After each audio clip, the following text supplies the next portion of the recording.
So, Unit 9. This section has a lot of info, and I'll do my best to try and tackle everything as it comes. So, starting off with Unit 9.1, it mentions that when you have two imperfective verbs connected by "na," which means and, for the first one, you're just going to replace this "al" suffix with "nya." The second imperfect is just going to have the normal "al" suffix to it. So, the examples are over here. Kalge is like, I interpreted this as like from bed. I will get up is supposed to be insallu. It's based off the word menesat for get up. But because this is the first imperfective being shown here, it's going to have the inna place the al suffix that's normally supposed to be here. So kalge innesanna, and my pronunciation may not be the best for this. Feet in is my face, and with this n on, you know it's going to be the direct object of this upcoming verb. It ataballo, like, which means I will wash. So it's not like kalge insallo, like here. It's more like it becomes like this, and then the second verb stays the same. The other example here is like bahulat sa'at tukul. This is translating it towards 8:30. I talked about the time in the last unit if you want to review. Asaf ochun, so books, the books, or his books potentially. Yeyezinna. So this is supposed to be based off of the word to hold, which is meyaz. Ignore this L, and then he will hold. Ignore this U, like yeyezal is how it would be said. But this al is going to be replaced by inya because this is the first imperfective verb here. Keleloch tamarioch God. So ka God is going to make it with. Leloch tamarioch is like with other students. Wade tamirtbeit yehera. So this is like a normal imperfective of saying like he will go. So at 8:30 he picks up his books and goes to school with other students. I actually think this is like a really important thing that the book should give a lot more examples to, but it doesn't. And I tried to kind of write here, like English to Iambic actually is in a great place so far from my testing to get more examples, because here I put in he will hold the books and he will go to school. Metzafo chin yeyezal. It's not using like yeyezenya. Basically, it's using the word yeyezal and ya wede tamirtbeit yeheral. It's not removing this normal suffix that's supposed to be here. And I just added like I will get up and he will hold to kind of like have comparisons for the words used over here on this side. Moving on to 9.2, the negative perfective is actually very easy. You just add an al prefix and an m suffix to the perfective, and then that's it. So it's kind of based on your like strength of knowledge of the perfective for this to work. The examples are here like fellega, fellega, fellegesh, fellega, fellegech, fellegen, fellegachu, fellegu. You can make it al fellegaum, I didn't want to. Al fellegehim, like you male didn't want to. Al fellegeshim, you female didn't want. Al fellegem, he or it didn't want. Al fellegechem, she didn't want. Al fellegenyam, we didn't want. Al fellegachuhum, y'all didn't want. And al fellegum, they didn't want. And then some idea going here. So a small note that the textbook makes here that I just decided to add to my notes really quickly is if the word begins with an R, like this word redao, which is based off of like merdat, to help, this word, it's not going to be adding an al prefix, it's going to be adding an R prefix, but then you still add the normal M suffix to it. So like al felegenyam, you didn't want me. Al nebereshim, you female didn't have to, or it was not you female. Al felegautim, I didn't want it. So this is actually an example showing it with a verb suffix pronoun. Felegaut with this T on the end is with the verb suffix pronoun for I wanted him or I wanted it in this situation. That's what this T will be indicating. You just throw the M onto the end of that anyway. Al felegautim is I didn't want it, or I didn't want him is the other interpretation for it. Al felegau wachoim. So felegau is I want. Felegawacho is I wanted them. But we're making it al m, so you just add an al here, an m here. I didn't want them. That's the nice thing about it, is even with these verb suffix pronouns, it's still nice and easy. You just throw this al prefix on and this m suffix on, and you can say the next word. I'll skip these last few examples, but hopefully the pattern makes sense. Next is 9.3, the short imperfective. This is one of the most difficult things in Iambic in my opinion, and it's actually really important also. So this one just takes time to get a hold of. So I'm gonna actually start more so with my notes. So the short imperfective is the same as the imperfective, but it's if the words don't have the al suffix. Actually over here you can kind of see the building blocks for how these short imperfectives are made. The short imperfective by itself has no meaning.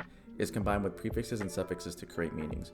One of which is actually going to be, and it mentions it here, the negative imperfective that's coming up. We just learned about the negative perfective, which is like saying something, in a negative sense for the past tense. How will we say things in a negative sense for the future? Like this will not happen, something like that. That's not the only thing the short imperfective can be used for. It's actually going to be added to like other relational affixes and to create multiple different meanings, and this will be discussed later.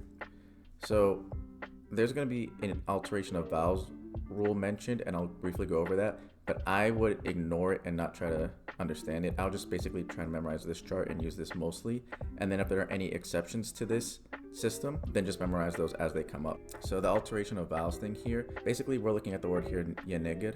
The neged is the like short imperfective, basically part of this word. When you make it into yenegeru, because this word ends with a vowel here, the I in between the G and the R is lost.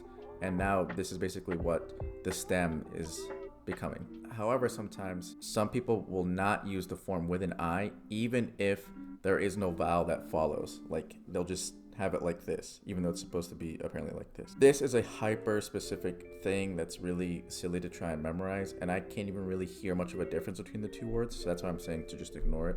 Here it explains that for the imperfective, you're never going to see this I because all of the imperfective words are going to have a vowel following, because they're all going to have some sort of al thing, like allo, alish, alachuhu, alacho, etc. Then it kind of goes into another thing that I said to ignore, which is these radical classifications. So that the textbook basically is categorizing verbs based off of patterns of consonants and vowels. However, I think that this system of classification is way too complicated and unnecessary. It doesn't really make much of a difference. So like, I believe this is based off the word to tell. Yeah, meneged, right? So normally what we do to get the root of words, we take off the ME, and then if it ends with a T, we remove that, but it doesn't have a T, so it's just, this. I know this word looks crazy, but that's just what the language is. Then you take the root word here, and you plug it into this system so that there's no A in the beginning of it. So you add the I, so inneged, teneged, tenegeri, yeneged, teneged, and then we go into the plural forms, inneged, teneguru, yeneguru. Again, none of these have any meaning by themselves. These are just like setups for other things. Like in the imperfective, all of these words would get suffixes that we're probably a little more familiar with, like inneged allo, teneged alle, teneged allish, etc. Same idea. This is based off the word mefelig, to want, and we can see that here. Again, remove the ME, there's no T to remove. Ignore these I's at the end, I've talked about them before, but it's just, they pop up, sometimes they're there, sometimes they're not actually there. Case by case scenario. And you can learn fidel to tell, oh, is this like a soft I or is this a real I? This is a soft I because I just know the word. So felig, again, you just plug it into these dots, ifelig, tifelig, tifelligi, yefelig, tifelig, infelig, tifeligu, yefeligu, and that should all match up here. This word begins with an A actually, so it's going to overpower the I's that are in brackets here when you plug it in. And I believe this is the word, I actually don't know what word this is based off of, but it begins with an A, and then you can just plug it into the C rule.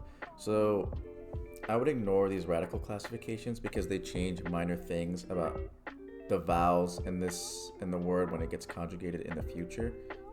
I don't think it's worth knowing. If there is like some sort of important difference, I'll just memorize it when it comes up. Just stick to plugging the roots into here. An important note is that for the first person plural, you can either have just IN, like INN, like a doubling N, or like one N here before the stem. And to me, I don't really know how much of a difference it makes in terms of pronunciation, like infelig versus infelig or something. But I guess it's just something to know. Unfortunately, second person female is continued to be affected by the 8 palatal constants rules, where if you have the end of the stem ending with one of these consonants, it'll be replaced by one of these sounds. So these are examples of relational affixes being added to the short imperfective to create new meanings. So if you take like a B prefix and add it to these short imperfectives, like it's not explaining this well here. I don't think of it as like the I, like the I is replacing the YI. I think of it more as the B replacing the Y personally. That's just how it helps me think about it. Like the word yefelig is now going to have this B come in and replace the Y, and it's going to be bifelig, and now it has the meaning if he wants. So it's sort of a conditional statement. Yeneguru, you replace it to bineguru, and that's if they tell. And again, yeneguru by itself has no meaning. You have to combine it with some sort of prefix or suffix, and then you can create meanings. Okay, so apparently the word above is based off of spending the night. Yeah, here, this is probably some sort of specific radical rule where you now have a doubling of a T when affixed to A stems, A verbs and the perfectives to double consonants. This is like too much. I don't think it's worth memorizing this. These are more if statements. This is probably trying to say if you spend the night male. So it's supposed to be tader, like for second person masculine, that'd be you male. And then you just add the bi in front of it. And there's no like yi thing for it to replace, so it won't overpower this. It's actually just going to combine into it, and you're going to get bit tader. So in general for this rule, I think because they all begin with this T and not with like a Y here, this B prefix it's using for like if conditional statements is just going to be added onto the word like as a prefix. So bit tader, if you male spend the night. Bitfällig, if you male are wanted. And these are showing the other forms of that verb. Like this is short imperfective, the perfective. Yeah, this like T versus doubling T thing I think is too specific. I can't really even hear the difference myself when I try to speak. So I don't know how much it's worth really memorizing the situations where this T becomes a double T. And I think here it's even trying to say like the same thing where like sometimes like it's a double T, sometimes it's just a singular T. Too much. It's not worth memorizing. And don't worry about not understanding this if system. I believe that this will actually be a separate unit that comes up later. So 9.4 is talking about how to conjugate in the negative imperfective. So it builds off of 9.3 to the short perfective stem. And I think it's easiest seen in this part of the textbook. Basically what you would do, I wouldn't even worry about like this double consonant, this A stem type of thing. I would just pretend that the short imperfective is basically having an M added to it, and that's how you're creating the negative imperfectives from the short imperfective. And that's what the beginning of the textbook is showing here. So like to say like I will not do, like some sort of future or present tense, it'd be like alfaligam. You male will not do is atfaligam. Again, there's like some doubling of like consonants, like there's one T here versus two T's here. I don't think this really matters that much for me in pronouncing it. It doesn't really change the meaning either. For you female, atfaligam. Third person masculine, ifaligam. Third person female, atfaligam, atfaligam. And then the plurals are anfaligum for we will not, atfaligum for y'all, plural, will not, and ifaligum for they will not. If it helps, another way to think of it is by adding the roots into these dots. You can also get to the negative imperfective. Or you can just add an M to the short imperfective to get to the negative imperfective. But there are some like notable rules that are mentioned here. So the first is that second person masculine and the third person feminine singular forms are identical. So coming up to here, so second person masculine and third person feminine, these like words are exactly the same. The only way you can tell the difference is based on context. And actually even in this situation, second person feminine is the same also for second person masculine and for third person feminine.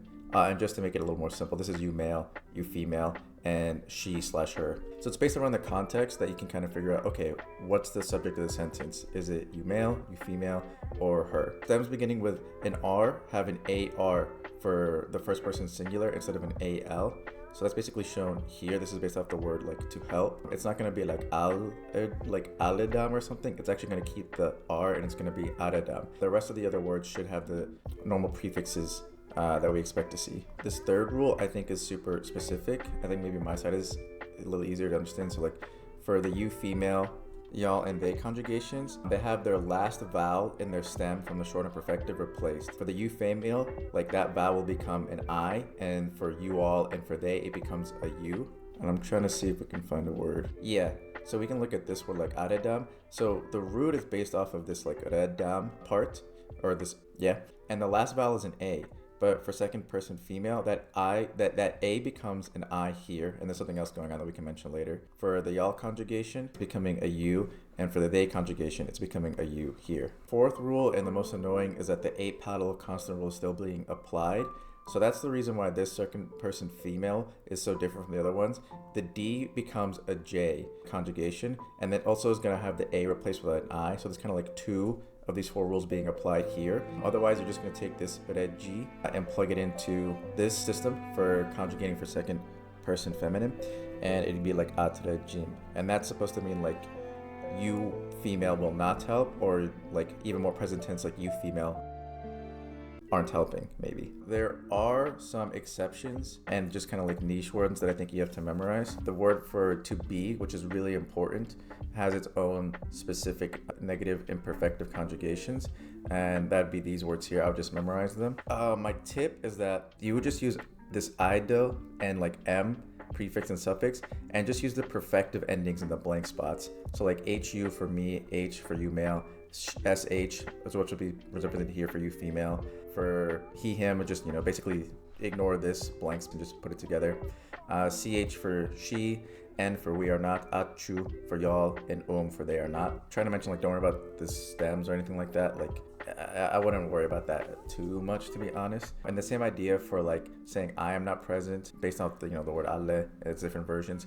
I would take the yalle and then have the suffix am and then just put in the perfective endings in the blank spot, like yallahum, yallahim, yallashim, yallim, yallichim, yallinem, yallachuhum, and yallum. And then makes a pretty important note about verb suffix pronouns being used in a negative imperfective. So you have your one subject directing or doing an action towards another subject, in terms of like a general understanding of that. You would just add it like right before the M of the negative imperfective. So like alfelig is like the beginning. This EW here is representing like an action directed to he or it, and then you just have the M. So alfeligewim. And if we go back up here, if we just add like an EW right before this like M, that's how we're gonna say like I don't want him or it. And then you can kind of just keep going from there. I would recommend actually doing every single one of these as practice, like back to back to back to back to back. And again, there's always the rule of like sometimes you can't really say certain things. Like you can't say like I don't want myself. Normally that doesn't really make sense. That's why that verb suffix pronoun is not being shown here with the first person. But yeah, hopefully you'll kind of get used to the pattern of just putting the verb suffix pronouns here like right before the M, and then you just kind of keep doing that for all the different versions of the negative imperfective. Then we have the last part of the textbook, which is actually really easy. It's the negative infinitive. So infinitives, again, just mean like to do something, or actually as the textbook points here is like kind of present continuous of like going or coming or doing. And they all have like the M beginning or MA beginning. We talked about them before in a different section. But if you want to make them negative to say like not to whatever, you just put an ale in front of it. That's like my only note here. So al-mahid is to not go. Al-mebdat is to not come, or to like not coming. Al-maderik is like to not do, not doing. So if you wanted to say like I don't want to go, like al-mahid afelegallo is how you would say that.